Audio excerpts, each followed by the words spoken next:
Tēnā koutou, ngāmihi nui kia koutou. Look, thanks. Great to be here. Good to have the opportunity to connect with you all. And yeah, thanks to KVH for the invitation. Look, I just wanted to start off, just acknowledge the really strong relationship that we have with the kiwi fruit industry, with KVH. I think we've got a really strong, or we do have a really strong partnership. We work really well together. And collectively, that's really the way we should operate in the interests of a strong biosecurity system and protecting our economy and everything that goes with it. So I do want to acknowledge that. Thank you. I was just going to run through a few things this morning in terms of, I guess, some things in terms of top of mind for us, key focus, and things we're focusing on over the next period around keeping our biosecurity system world-class and strong and fit for purpose. I'm not going to go through all those numbers up there, but essentially a bit of a biosecurity by the numbers in terms of all the activities that we undertake in partnership with yourselves and other players and stakeholders and partners in the system.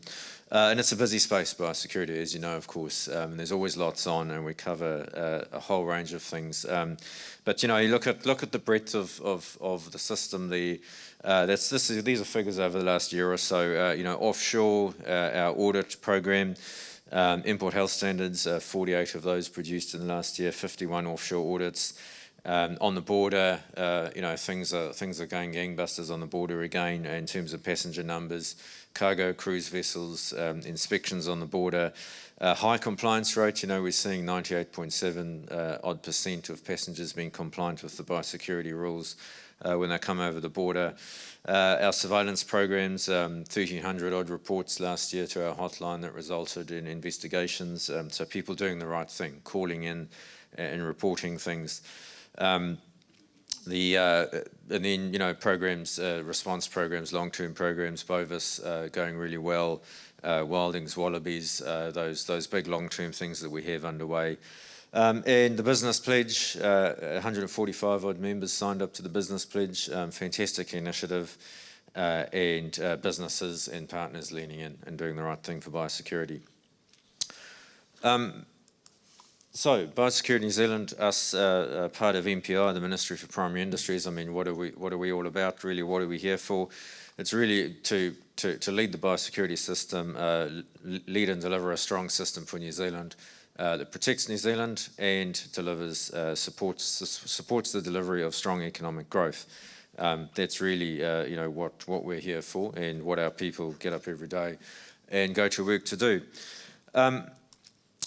So, you'll all know the government has a goal of doubling the export value and the export earnings for New Zealand over the next period. MPI has come up with an 8-point plan to help support and deliver towards it. I'm not going to go through that in detail, all of the points there. But look, as we know, the primary industries contributes a huge amount to the New Zealand economy. $54 billion in export earnings to June of this year over the last 12 months. 370 odd thousand people employed in the primary industries. So over 80% of our export earnings are from the primary industries. Biosecurity is critical to actually supporting and underpinning this large part of our economy, both in the impacts on our production if we have pests and diseases that get here, but also facilitating trade. Our pest-free status is a real value for us and opens up a lot in terms of market access opportunities. So biosecurity underpins all of this in terms of economic growth and the opportunities to expand and reach that goal of doubling our export growth or export earnings. Some of the key things in there where biosecurity is a key underpinning part and enabler. The likes of regulatory settings, Biosecurity Act, import health standards, investment. I'll touch a little bit later on some of the investment we're making, particularly in the plant lab quarantine space, infrastructure, and innovation, and so on. So, we all know how important biosecurity is. We're often seen as a bit of a regulatory system, but we are a key enabler in terms of the economy and economic growth and trade. So in terms of biosecurity system, what I really just wanted to point out was here, the multi-layered approach, which you'll all know about in terms of biosecurity and the approach we take to managing things. We like to sort of think of or refer to the biosecurity system as being a net, not a wall. So we can't and don't stop everything from ever coming in here. We do need goods and people to move. We need to trade. We're a trading nation, of course. But we need to focus on those risks that are the most important and could cause the biggest impacts for us. One of the things up there is the offshore space. So a lot of our effort, which isn't often that visible, goes into the offshore space of the system. So stopping things from getting here rather than dealing with them once they're here. So treatment, phyto standards, import standards, offshore inspections, audits, and so on is a huge part of our business, actually. In addition to obviously at the border, which is obviously a huge amount of activity goes on, surveillance in and past the border for anything that could get here or get over. And then when we have to deal with things, being well prepared for response and working in partnership around that, of course, with yourselves and others, and those things that then are here and established that we can't eradicate, that we need to manage long-term, having good long-term programs around those. So going forward, some of the things we're focusing on in terms of the system level in amongst all the other day-to-day operational things that we just have to do and continually are looking to do as well as we can and improve and strengthen the system. But in terms of the system, the biosecurity system strategy work that's been going on, some of you have been involved in some of the discussions around refreshing our strategy. So we had the Biosecurity 2025 strategy that was delivered a few years ago. Quite a lot's changed in that time since that was delivered 6-7 years ago. Or probably longer actually, the Biosecurity 2025. So over the last 18 months or so, we've been going through an exercise of refreshing that strategy, not starting from scratch with a blank page, but more a refresh and an update, and looking forward as to how we can really continue to ensure that we have a world-class, fit-for-purpose biosecurity system. Stu Hutchings, when he was the Chief Biosecurity Officer, kicked this off about 18 months ago. Pete Thompson, who's now in that role, is progressing this. So, look, this is where we've got to off the back of the work that we've been doing and the engagement and the feedback we've had. I'm not going to talk through each of those 6 themes in detail. But I think, on the whole, it's, I don't think there's any surprises there. I don't think there's any major big shifts in terms of new or different themes or focus areas. But what we've tried to do here and to set this up to succeed going forward is to focus on a set of actions related to these 6 themes that are achievable, can be delivered over the next period of time, don't require huge amounts of new investment or resourcing to deliver, which we know we're in a constrained environment, but also that everyone can play their part and do their bit in here. So there's about 35 actions sitting underneath those 6 themes that are a combination of things that we need to do. Industry partners, other stakeholders, all have a role to play and can deliver. Some of them are things that are already in train. Some are things, like I say, that could be done and picked up, but don't require a whole lot of new investment, which, like I say, we know is challenging. And that's been quite a strong focus with this work. Biosecurity 2025 delivered a lot of good outcomes and got a lot of good buy-in and support. One of the challenges was some of the things required quite a big new investment, and that hasn't been possible. So that's where we've got to with the strategy. We are going to look to push it out soon, hopefully, for broader consultation and feedback. So that's coming. We're working through just trying to get that out.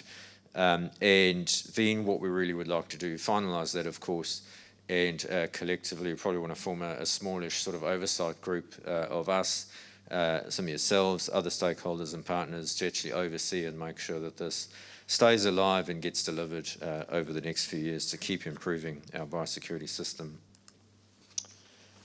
I'm just going to touch on a few things going on across some of those different layers where we're, like I say, continually striving to kind of to strengthen the system and innovate and do things differently and better.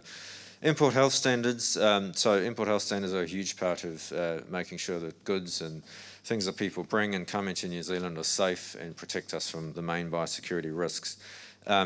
They also enable trade and market access into other countries, and they are a critical part of that. They can be quite lengthy and difficult to develop, these import health standards. Some of you probably know that. You've been waiting for things to come through in the import health standard pipeline.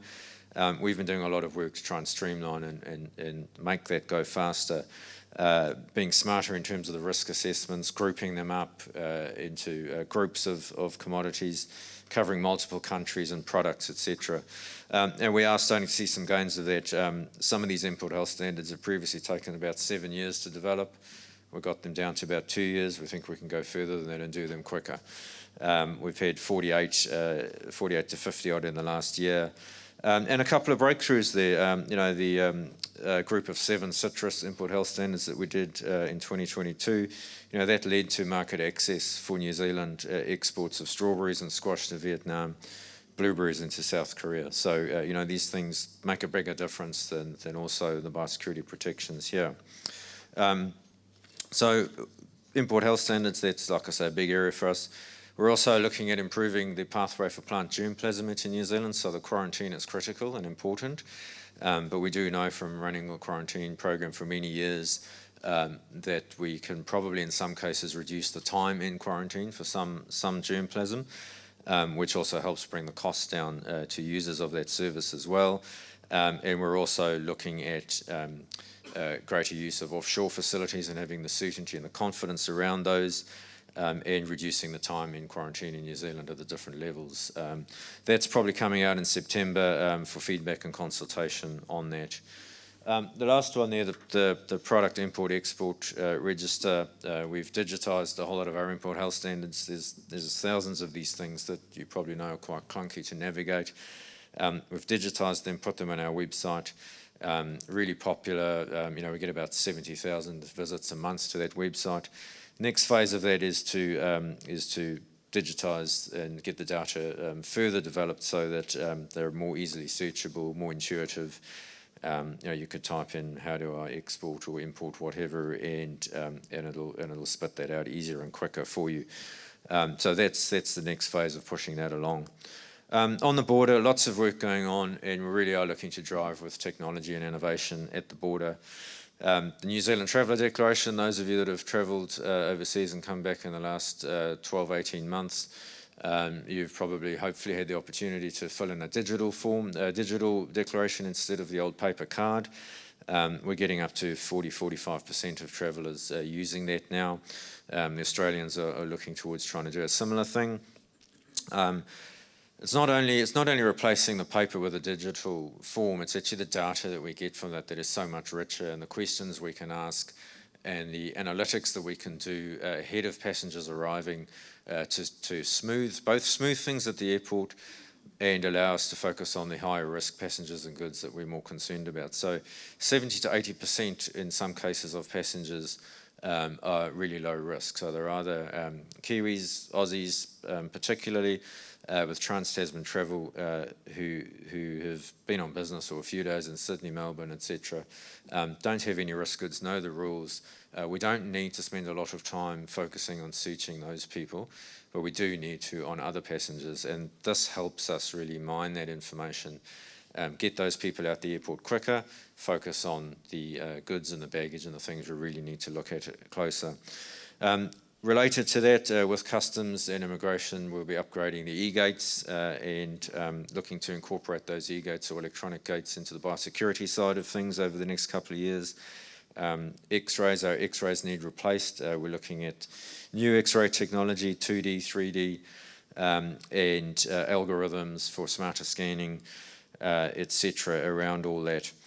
So quite a lot going on in the border. Also, likes of the picture up there, the robot that we use for inspecting imported vehicles at Auckland Port. There's been some improvements to that, and that's the sort of technology that we can just keep improving and using more of in our operations to be more targeted on the risks. In the surveillance diagnostic space, we're increasingly using high throughput sequencing technologies in the laboratories. We've upgraded some equipment around that, speeding up diagnostics, being able to get thousands of samples through quicker in a response, for example, but also just for the routine diagnostic work.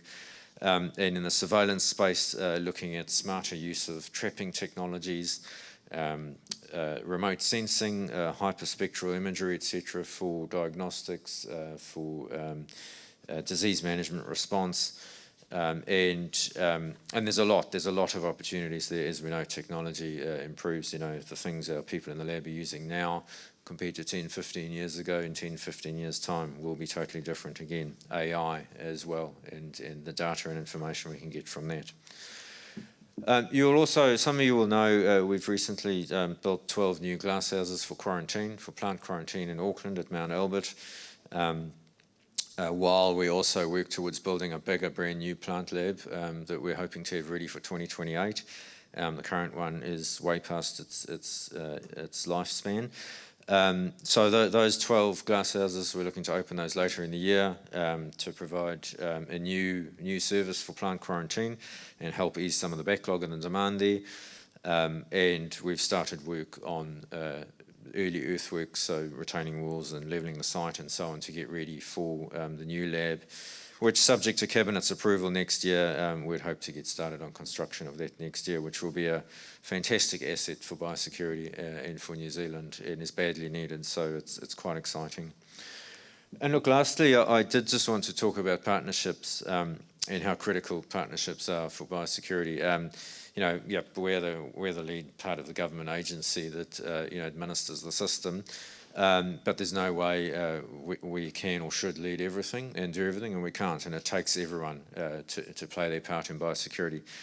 Like I say, KVH is a great partner in the biosecurity space. We've got a really good relationship. Leanne, Matt and the team are very, very heavily involved in a whole range of biosecurity things. Leanne chairs the Plant Biosecurity Council, Matt chairs the Fruit Fly Council, Plant Pass Governance, we've got BMSB Council, Lepidoptera, etc. We do really value, like I say, that relationship, and all the others that play their part. And I think across the board we do have good partnerships, good structures. We can all keep our focus on that, keep doing more. The GIA, Government Industry Agreement, has been a great initiative. 10 years of GIA, 80-odd% of the main production is covered in GIA. That relationship and that structure has helped enormously, I think, across the biosecurity system for everyone involved. So for us, it's supporting those partnerships, playing our part in them, and trying to drive it as much as we can. The business pledge, the Biosecurity Business Pledge, is a really good example of that. Like I said earlier, 145 odd members. We don't lead or drive it. We support it. It's really driven by businesses and the members of the pledge, and that's really, for those sorts of things, that's the way it should be. Here locally, the Tauranga Moana Biosecurity Capital Initiative, Taranaki stood one of those up late last year or earlier this year. And we're looking to and encouraging any other regions that want to do that sort of thing. So look, again, I think that's it. Bit of a broad brush there. Hopefully that's useful in terms of some of the things we're thinking of in terms of the biosecurity system. As I say, appreciate the invitation, and great to be here, and look forward to being a part of the day and the great sessions you've got, and the exercise simulation tomorrow. Which again is great that we collectively do these things. So thanks very much. Kia ora.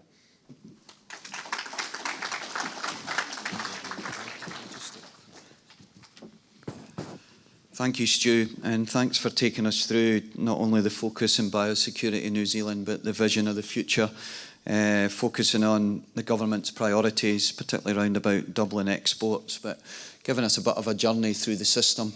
Sometimes the system's not visible, both offshore, onshore, and the parts that make up the system, including the linkages to the 145 members of the business pledge, but also recognising the work down in this part of Aotearoa and the fantastic relationships that we have. We're slightly ahead of schedule, which is good because Jackie warned me she would ring her bell. So I think I get money off my fee if she rings a bell. So trying to keep that positivity going. I did wonder just timing. We're going to go into a panel session now, but if anybody wanted to take the opportunity to ask Stu any questions, I don't always get my boss here. It's normally the other way around. So I just wondered if anyone's got any questions that they would wish to ask Stu. I do have one that's come through on Slido, and that's asking Stu whether he can talk about how Biosecurity New Zealand scans for new threats that specifically could impact our kiwi fruit industry. Yeah, thanks. So there's a few things. So we've got, we do have an emerging risk intelligence little function in biosecurity that scans for things out there, both so trends in terms of what's happening with key pests or diseases in key countries, or key countries that we export or that are close to us. So that's a regular it's a regular standing function that we have that looks across all of that for any changes or shifts in patterns or new risks or new threats emerging. And reports into, that feeds into our risk assessment area, the science experts who then take that information and figure out, well, what does this actually mean? What's the likelihood it could get here if it got here? What would the impact be, etc. Then do we need to, off the back of that, change an import health standard, strengthen our control, maybe do something at the border, in terms of inspection routines, or look at treatment changes, etc. So that's quite an active, well, that is an active area, an active ongoing part of the biosecurity system. Some of you probably see some of the reports that come out of that team in terms of changes in fruit fly, BMSB, etc. during the season. But I think overall, I think the important point of that isn't, when I came into this job, it was knowing that so we've got this great capability. But that it feeds into and actually connects into the operational side of the business in terms of that we actually make changes or do things off the back of this information. And also our scientists in our technical areas, obviously have strong connections with the research organisations and actively, we fund operational research projects and things around these key risks and different tools and techniques and ways of doing things or new treatments, surveillance techniques, etc. So yeah, that's sort of, I think, some of the main things that we do in that space. We also have really, really close connections with our overseas counterparts, other government agencies, other research institutions as well, and work really hard to maintain those. And we work together, so the likes of DAF, the Department of Agriculture, Forestry, Fisheries in Australia, we work really closely with. We collectively do work on BMSB offshore. And share and information at a whole range of levels, operational, technical, leadership levels as well.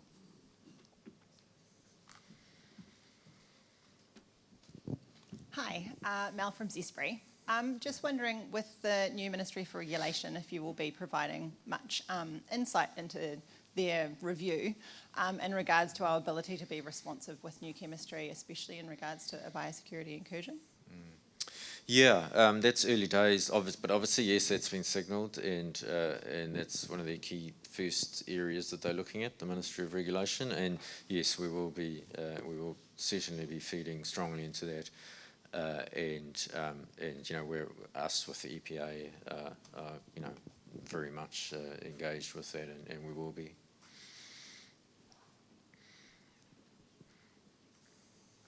Stu, there's another question on Slido wondering what you think is the biggest threat to New Zealand's biosecurity.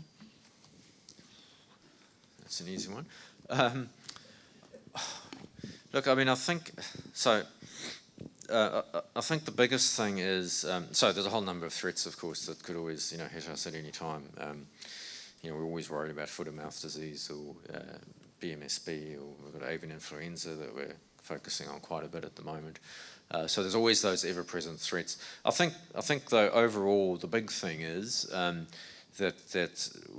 our system is agile and strong and fit for purpose to actually meet those threats, and particularly as threats evolve and change over time. And we've got climate change and trade and dynamics and all those sorts of things, that the system can keep pace with those changes, or actually keep ahead of those changes and trends. That we don't have a biosecurity system that is too rigid or difficult or inflexible to actually adapt quickly and keep ahead and keep pace. So I think for me, that's actually, that's probably the most important. Like I say, we'll always have any range of pest diseases, things that we're working on, trying to prevent, inspecting for, whatever, but that the system stays flexible, agile, and can keep ahead of those things.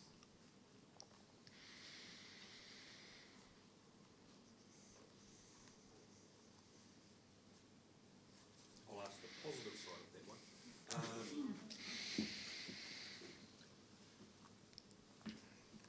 If there was one thing that New Zealand could do, not just MPI, but New Zealand, the industry, and everyone else, to improve our biosecurity, what would you like to see happen? One thing. Or the most important one. There's probably lots.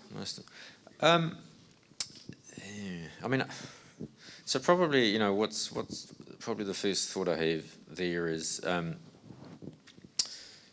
I think, so we kind of do this already, but I think the most important thing is that we, as a comment I made earlier, or what I reflected earlier about, being a net, not a wall, and we can't stop everything. I think collectively being really clear on that we can't stop and prevent every single thing from ever getting here.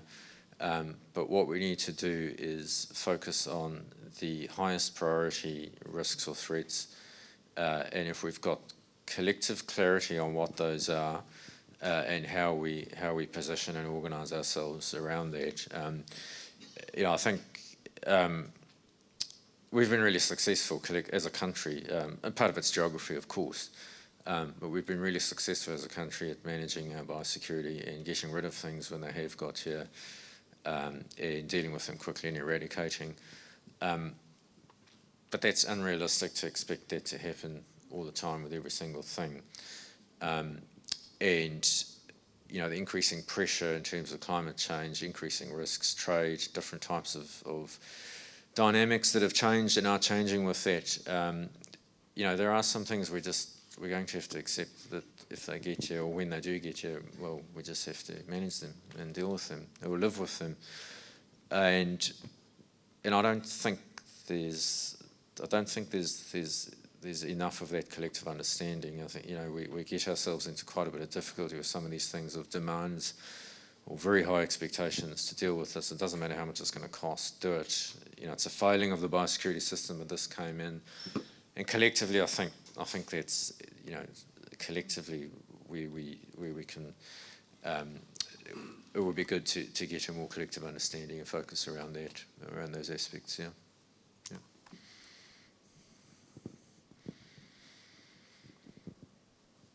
One more via Slido, if there's not anything else in the room, is wondering whether you can talk to us any more about hyperspectral imaging.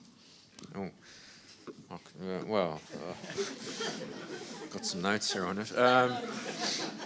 No, not really, because I'm not the expert on that. But what the scientists tell me, what the notes in here said, is that. So what we can do with that is, particularly I guess for responses or ongoing disease management and surveillance, is use hyperspectral imaging for getting quicker and easier diagnostics than field-based sampling or survey methods. So I think the example that was given to me here was the likes of Xylella. If and hopefully we don't ever have to deal with that, or larger scale fungal or disease type issues with plants or forestry or orchards or whatever, that hyperspectral imaging can be a very helpful tool in picking those things up, also picking up changes in foliage or vegetation or whatever, quicker and easier, and the resolution you can get out of those, etc. That's probably about as much as I would know on that, without probably straying into areas I don't know much more about.